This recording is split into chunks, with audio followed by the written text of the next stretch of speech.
देख रहे हैं एक सजा याफ्ता अपराधी कैसे प्राइवेट प्लेन में अपने 9वीं फेल बेटे और पोती के साथ जिंदगी के मजे ले रहा है, वो भी तब जबकि ये किसी राजघराने या धन्ना सेठों के घर से भी नहीं है।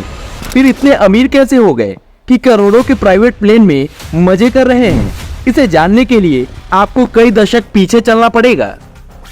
साल 1948 बिहार के गोपालगंज के फुलवरिया गांव में लालू यादव का जन्म एक ऐसे परिवार में हुआ जहां उनको भरपेट खाना तक नसीब नहीं होता था। ये बात हम नहीं कह रहे, खुद लालू यादव ने अपनी आत्मकथा गोपालगंज टू रायसीना में अपनी गरीबी का जिक्र किया है कि कैसे वो दिन भर मवेशी चराते थे, उनके पास पहनने के लिए कपड़े तक नहीं होते थे। ये तस्वीर भी लालू की इस बात को सच साबित करती है। ये तब की है जब लालू यादव पटना के चपरासी क्वार्टर में रहा करते थे। इसमें राबड़ी देवी खुद बर्तन मांज रही है और लालू की बेटे बेटियां संभवतः खाने का इंतजार कर रहे हैं। सर्वेंट क्वार्टर में रहना कोई शर्मिंदगी की बात नहीं है, लेकिन सवाल तब उठता है जब सर्वेंट क्वार्टर में रहने वाला शख्स अचानक से करोड़ों की संपत्ति का मालिक बन जाता है। ये सर्वेंट क्वार्टर गवाह है लालू यादव के उस भ्रष्टाचार का, जिसकी कहानी लालू यादव ने यहीं से लिखी, क्योंकि लालू यादव ने राजनीति की शुरुआत इसी सर्वेंट क्वार्टर से की थी। सोचिए, गांव में मवेशी चराने वाला शख्स आज बड़े बड़े धन्ना सेठों को मात दे रहा है। उसका 9वीं फेल बेटा 150 करोड़ के बंगले का मालिक है। भैंसों की पीठ पर सवारी करने वाले चरवाहे का इंटरमीडिएट बेटा लग्जरी BMW से घूमता है।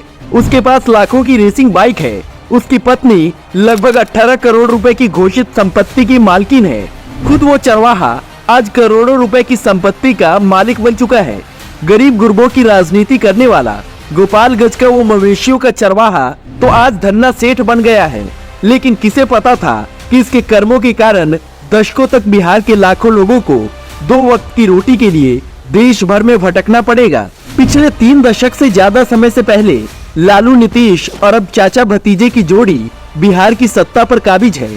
कभी ये चारा घोटाले के नाम पर करोड़ों रुपए डकार जाते हैं और अपराध साबित हो जाने के बाद भी बीमारी के नाम पर बाहर आकर मौज करते हैं, तो कभी करोड़ों की लागत से बन रहा पुल इनके भ्रष्टाचार की भेंट चढ़ जाता है।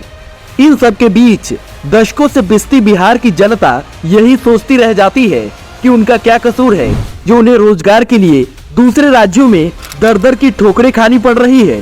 क्यों रोजगार मांगने पर सालों से बिहार की सड़कों पर युवाओं को रोजगार की जगह पुलिस की लाठियां मिलती है? क्यों इन दोनों की जोड़ी की वजह से पूरे देश में बिहार की जो छवि खराब हुई है उसकी वजह से हमें शर्मिंदगी झेलनी पड़ती है? ये सवाल दशकों से बिहार की जनता अपने आप से पूछ रही है।